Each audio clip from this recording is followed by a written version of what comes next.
All right, this one will probably be quick. I almost didn't even bother today, but it's one thing to go out there and lay an egg from start to finish.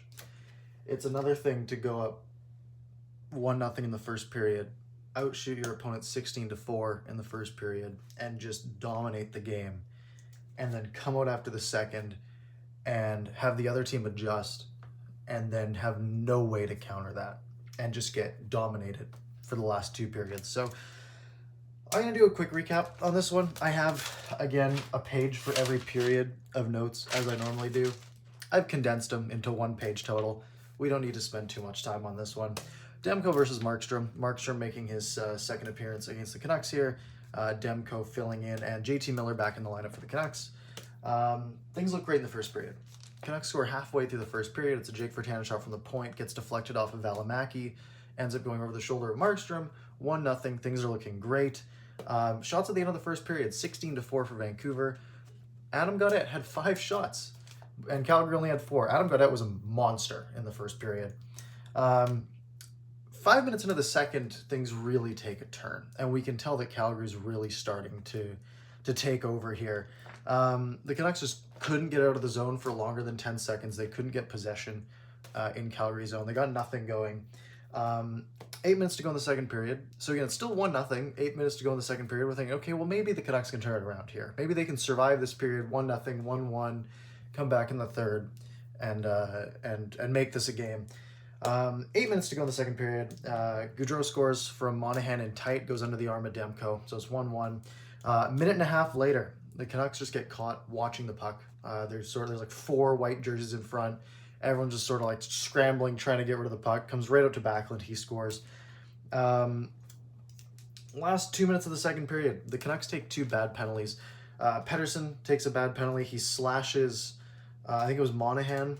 He slashed him sort of up here. It didn't look like his stick caught his face, but Monahan did the old throw the head back. He might have made it contact. It didn't really look like it. Either way, bad penalty to take. Don't be slashing people up here. And then Tyler Myers also took a bad penalty, punching Tkachuk in the face. And again, it was a shot with the glove to the chin, and then you see Tkachuk, all the way down to the ice. So, kind of frustrating. Flames score with 1 second left, less than a second on the clock to make it 3-1. It's about 1.0, according to the overhead cam. So another game where the Canucks allow a goal in the last second of a period. So it's 3-1 Calgary going into the third period, and it doesn't feel like the Canucks have a chance. Shots in that period were 20-3 for Calgary. Going into the third, Roussel takes a bad penalty about halfway into the period. Stupid penalty.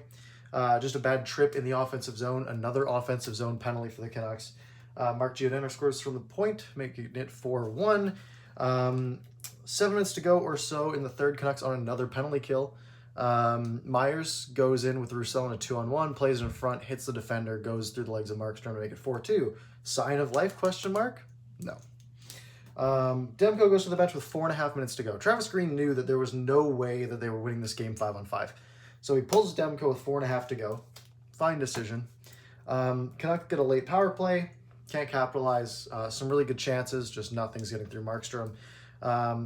Good chances at least. Rasmus Andersson gets a long-range empty netter in the last few seconds to make it 5-2. Shots in the third period, 8-8. Final shots, 32-27, which sounds close.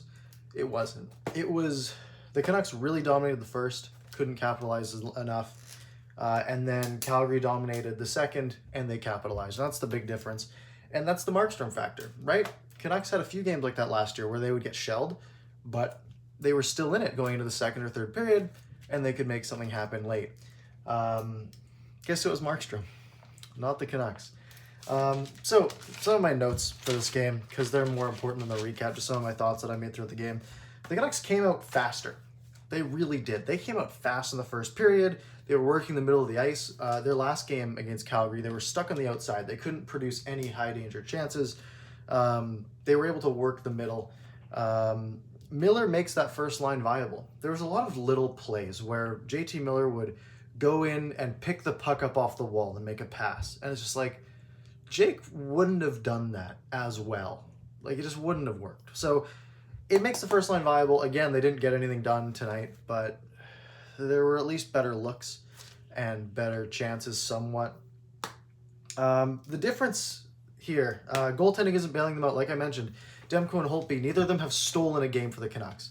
And the last year, that's how the Canucks won enough games to make the playoffs, was they had goaltending from Markstrom where they would have an off night, but it would at least be close. The Markstrom would at least get to overtime, or they'd get a win from time to time. That's just not happening yet this year. Elias Pettersson looks frustrated.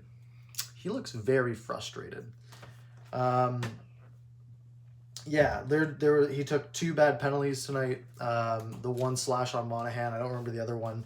But his body language isn't good. He seems frustrated with his own play, not necessarily frustrated with his team, but he seems to be frustrated with himself that he can't get anything going. Too many bad penalties.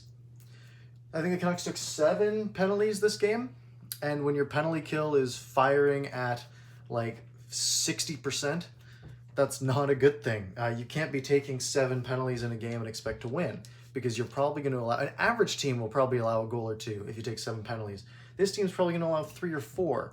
So, you can't be taking stupid penalties. In the third period, they mentioned on the broadcast, the Canucks had 6 straight penalties called on them from the late second to the third period. So you can't be doing that and expect to win. On the brighter side, let's go to our game pucks, I guess. I give away game pucks every game to the best player on each team. For Calgary, I'm going to give it to Markstrom.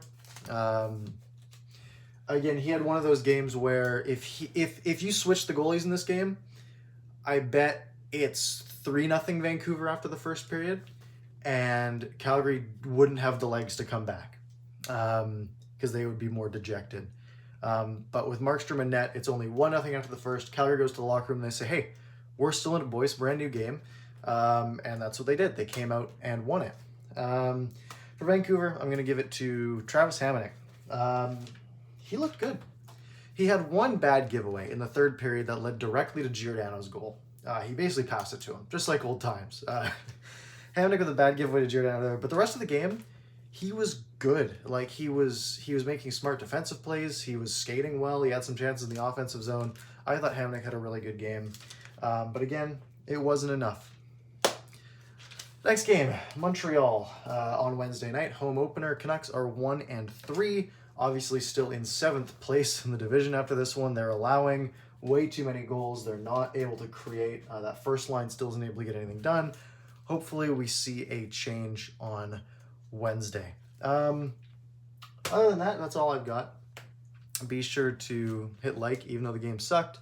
Disliking the video doesn't, you can like the video even if you dislike the game. Hit subscribe, follow me on Twitter.